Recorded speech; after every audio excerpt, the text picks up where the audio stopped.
అయోధ్య నగరానికి రాజు దశరథ మహారాజు. ఆ రాజుకు రాణులు మూవురు, కౌసల్య, సుమిత్ర, కైకేయి. సోము ఫలములై వారికి కలిగిరి కుమారులు నలుగురు.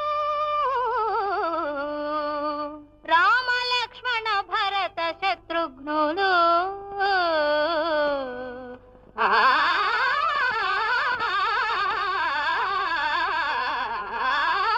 రామ కథను వినరయ్యా, ఇహపర సుఖములను జగే సీతా. రామ కథను వినరయ్యా.